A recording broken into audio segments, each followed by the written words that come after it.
Good morning दोस्तों। आज मैं अपना वीडियो लेकर आया हूँ डेंगू पर। डेंगू एक बीमारी है जो एडिस मॉस्किटो के द्वारा फैलाई जाती है। ठीक है, तो एडिस मॉस्किटो है अपना, डेंगू वायरस होते हैं 4 डाल के होते हैं भाई। ठीक है, तो मोस्टली अपने पास जो लक्षण आता है, जो क्लिनिकली हम जो बुखार है उससे ब्रेक बोन फीवर कहते हैं, हड्डी तोड़ बुखार। तो उसको क्या करें, हेलो, ब्रेक बोन फीवर कहते हैं, हड्डी तोड़ बुखार कहते हैं। इसमें लक्षण में हड्डी टूटेगी, ठीक है, बुखार आएगा, चड्डा लग के रोजाना बुखार होगा, देख पैटर्न देखियो, रोजाना बुखार होगा, हड्डी टूटेंगी, ठीक है, तो और उल्टी दस्त वगैरह हो जाएगा। ठीक है, तो इसको मोस्टली पैटर्न है वो पैरासीटामोल लेने के बाद ही आराम होता है। तो मोस्टली ये 2 कारण है। अब क्या है, इसमें जो डेंगू वायरस है इसमें बीपी कम होता है डेंगू में। तो इसमें 2 चीज़ करता है जी। एक तो प्लेटलेट है, प्लेटलेट को तोड़ेगा। एक तो ये प्लेटलेट पे काम करता है, प्लेटलेट के खिलाफ जो वायरस है ना काम करता है, एंटीबॉडी वगैरह डेवलप हो जाती है, तो उसको डिस्ट्रॉय करती है। तो अपने के जो नॉर्मल है ना 1.5 से 4 लाख प्लेटलेट होती हैं।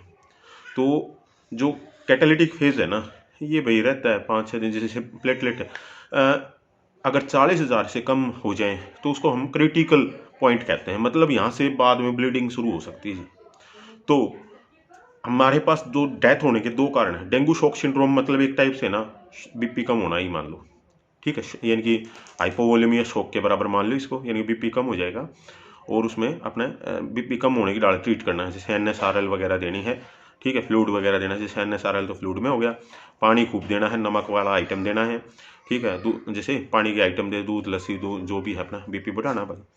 Number 2, dengue haemorrhagic fever. Haemorrhagic fever जब क्या है, जैसे क्रिटिकल पॉइंट से नीचे आ जाए, मतलब 40,000 से नीचे कुछ कह नहीं सकते हम, कभी ब्लीडिंग हो सकती है। जैसे 20,000 से कई भाई 20,000 से जब जैसे प्लेटलेट है, हम जैसे भाई प्लेटलेट देते हैं तो ट्रांसफ्यूज प्लेटलेट का वैसे 7 से 9 दिन का होता है शायद इसका जो नॉर्मल लाइफ होती है, लेकिन इसकी जो ट्रांसफ्यूज प्लेटलेट की जो लाइफ है 1 दिन से भी कम है। तो जैसे मान ले भाई हमें 2-3 दिन क्रिटिकल फेज होते हैं, 2-3-4 दिन होते हैं या 2-3 दिन होते हैं, वो उसके बाद बढ़नी शुरू हो जाती है प्लेटलेट।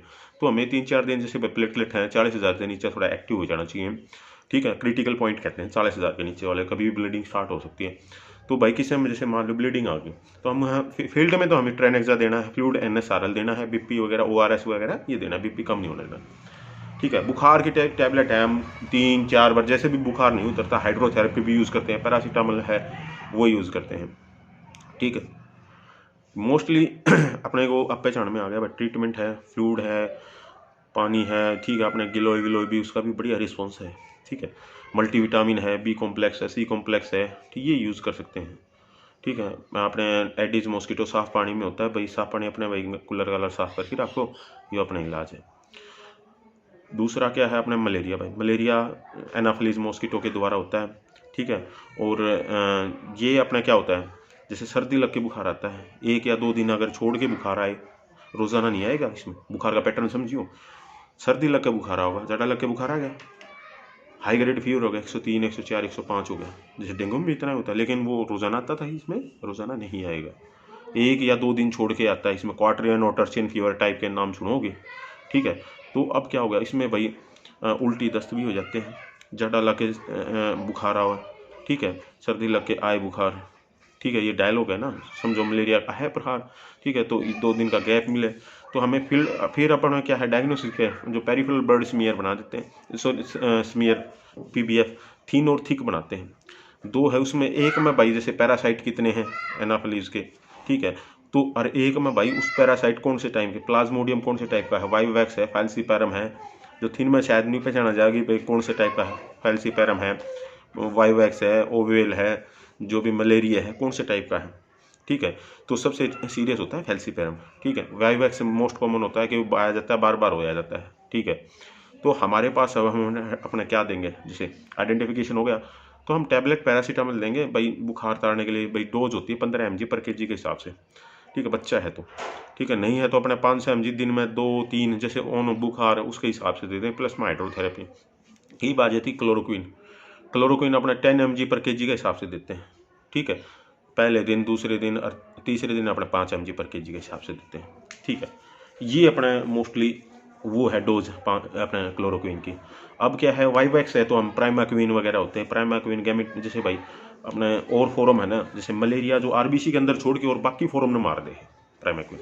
एक इसी दवाई है प्राइमेक्विन जो जैसे भाई आरबीसी के अंदर तो टच नहीं करेगी, जो बाकी जो है ना और की तरह जैसे स्पोरोजाइट है, मच्छर स्पोरोजाइट छोड़ता है और वो भाई अपने जाके अपने ब्लड में वहाँ पे ग्रोथ हो जाए, उसको मीरोजोइट कहते हैं, जो सेल के अंदर है।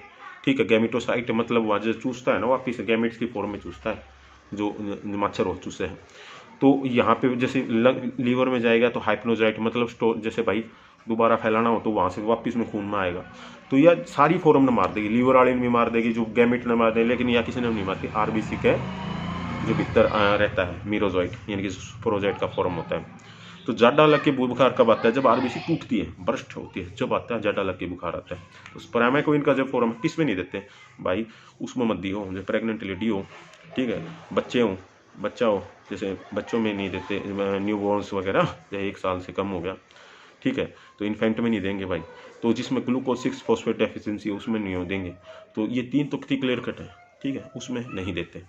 तो भाई अपने दूसरी फॉर्म आती है, जैसे भाई इमरजेंसी में आ गया, जैसे अपन बुखार जाटा लग की बुखार आ रहा है, तो हम क्या करते हैं नॉर्मली, हमें पता नहीं होता तो हम जैसे पैरासीटामोल का इंजेक्शन भी लगा देते हैं। फिर क्या है, हमें आर्टिसोनेट का भाई इंजेक्शन दे देना चाहिए 2.4 mg पर kg के हिसाब से, ठीक है। तो उसका ये एक इंजेक्शन देने तो कोई नुकसान नहीं है, क्योंकि ये भाई ठीक है काम कर जाए। जैसे प्रेगनेंसी में अगर मलेरिया हो गया तो हमें क्या देते हैं, प्रेगनेंसी मलेरिया में अबॉर्शन के जो ज़्यादा चांस होते हैं, तो हमें क्लोरोक्विन चलानी पड़ती है। क्लोरोक्विन तो चलानी ही चलानी है, ठीक है भाई, उसमें न्यू है रिस्क ज़्यादा है। तो एक साइड इफेक्ट बताएंगे कि भाई आँखें पर असर पड़ जाए, वो भाई कई साल तक देना है क्लोरोक्विन, तो असर करता है। नहीं तो जैसे रूमेटॉइड आर्थराइटिस में है, क्लोरोक्विन काफ़ी देते हैं, ठीक है। फिर आगे भाई रेजिस्टेंस, जैसे फाल्सीफेरम में जैसे भाई आर्टिसोनेट आर्टिमिथर है ना, हाईली ट्रेटोजेनिक है, मतलब फर्स्ट ट्राइमेस्टर में तो देनी ही कोई भाई, ठीक है। तो फर्स्ट ट्राइमेस्टर में तो देनी को नहीं आर्टिसोनेट आर्टिमिथर, हाईली ट्रेटोजेनिक, शॉर्ट एक्टिंग है, लेकिन भाई शॉर्ट एक्टिंग है लेकिन काम अच्छा करती है, ठीक है। जैसे अपने पास जैसे इमरजेंसी में कोई बंदा आता है जैसे प्रेग्नेंट नहीं है, तो उसको अपना भाई जैसे अपना ये लगा दो आर्टिसोनेट, अगर वो सोच रहे हो तो, जैसे भाई सेरिब्रल मलेरिया टाइप में सोच रहे हो तो आर्टिसोनेट की डोज दे दो, कोई दिक्कत नहीं, बढ़िया रिस्पॉन्स है जी। बाद में फिर अपना टैबलेट फॉर्म पर ले लो आर्टिसोनेट आर्टिमिथर में, अपना क्विनिन भी दे देते हैं भाई, ठीक है। आर्टिसोनेट बढ़िया है जी, टैबलेट फॉर्म में ले लो और अपना ट्रीटमेंट कर दो। ये मलेरिया है भाई, आपको पसंद आया होगा, डेंगू मलेरिया, ठीक है। इनका बुखार का पैटर्न एक सम अप कर लेते हैं। मोस्टली फ्लूइड वगैरह है। मल्टीविटामिन कब देंगे, मल्टीविटामिन का और बता देता हूँ। मल्टीविटामिन एनर्जी रिलीज करने के लिए है। एनर्जी कैसे, जैसे भाई टीसीए साइकिल तो सुना होगा, उसमें जो कई कंपोनेंट हैं, जैसे कई साइकिल बीटा 1 बीटा 2 कहते हैं, बीटा 4 इस तरह होती है, वो एनर्जी का कंपोनेंट एटीपी रिलीज होते हैं जैसे। तो एटीपी रिलीज कौन करता है, जैसे मल्टीविटामिन हेल्प करते हैं, ठीक है। तो इसका लिए है, ठीक है। तो ब्लीडिंग में भाई बी सी कॉम्प्लेक्स जो गम्स में इस टाइप से, तो अपना ये है। और के जैसे मलेरिया है, डेंगू ही पैटर्न बुखार का समझ लो भाई। अगर रोज़ जाटा ला के बुखार हुआ है और भाई दही टूटा है, ठीक है, तो भाई मलेरिया है, सॉरी डेंगू है। डेंगू और आजकल दही किस में भी टूटा है, कोरोना में, लेकिन उसमें क्या हो है, गला खराब हो है, उसमें भाई जुकाम हो है, ये इस टाइप से वो फीचर है। खांसी आना, सूखी खांसी आ जाएगी, दही सूंघने की शक्ति कम हो जाएगी, खाने का स्वाद कम हो जाएगा। डेंगू में क्या है, शरीर टूटा, जाटा ला के बुखार होगा, उल्टी दस्त हो जाएंगे, रोज़ाना बुखार होएगा, गला खराब नहीं होएगा। ये तो है लक्षणों के। और मलेरिया में क्या है, 1 दिन छोड़ गया, 2 दिन छोड़ के बुखार होगा। ट्रेसिनिया और क्वार्टरेन जो बुखार है, मेरे को इतना आइडिया नहीं, लेकिन सिंपल, ठीक है। उसमें अपने भाई मलेरिया, जैसे सेरिब्रल मलेरिया सोच रहे हो भाई, फाल्सीफेरम ज़्यादा खतरनाक है। उसमें सिंगल, जैसे आर्टिसोनेट की सिंगल डोज भी भाई बहुत बढ़िया रहती है, 1-2 डोज दे दो भाई, पता नहीं होता। जैसे सेफ्ट्राक्सोन भाई जैसे किस में काम आता है, टाइफाइड में काम आता है, ठीक है। तो सेफ्ट्राक्सोन भी दे सकते हो। उस जो टाइफाइड का बुखार है उसका और देख लो। टाइफाइड का बुखार क्या होगा, जाटा ला की बुखार आएगा, ठीक है। सीढ़ी की तरह होता है, सुबह हल्का हल्का, फिर जैसे जैसे दिन बढ़ता जाएगा, सीढ़ी जैसे नीचे से ऊपर जाती है ना, तो जैसे जैसे बुखार का बढ़ता जाएगा। जैसे भाई 11 बजे 99, 1 बजे 100, ठीक है, 4 बजे 102, 103, ठीक है, 5 जो शाम के 11-12 बजे 103 हो जाएगा। रोज़ाना जाटा ला की बुखार और टैबलेट लिया तो उतर जा, ठीक है। और तो अपना पैटर्न जैसे जैसे दिन ढलता जाए, ज़्यादा बढ़ता जाए। पी सूप डायरिया मतलब भाई मटर के पानी जैसा दस्त हो जाए। रोज स्पॉट मतलब भाई गुलाब के फूल का जैसे दाने हो, स्प्लीनों में गली हो, ये अपना फाइंडिंग है, ठीक है, अपने हो गया। अब क्या है हमारे पास, जैसे टेस्ट होता है। टेस्ट कौन सा होता है, टेस्ट अपने भाई विडाल टेस्ट होता है, ORH एंटीजन। अगर ये ज़्यादा है भाई, जैसे अपना एपिडेमियोलॉजी इंडेक्स देख लो भाई, कितना भाई सफाई में कितना रह है, जो ये टाइफाइड का जो ये इतना, अगर भाई जैसे मान लो वैसे 360 पे तो कह दी हैं, कई 180 पे भी कह दी हैं ओवरेज का और क्लिनिकली सिम्टम, फिर अपना टैबलेट इसमें आ जाते हैं। आजकल क्या कर रहे हैं, जैसे सिफिक्सिम 14 दिन भी चला रहे हैं 8 mg पर kg के हिसाब से, ठीक है। और भाई अजिथ्रोमाइसिन 5 दिन चला दें, ठीक है। और पैरासीटामोल 500 mg दिन में 3-2, जैसे भाई वेट के हिसाब से चलानी है तो 15 mg पर kg के हिसाब से।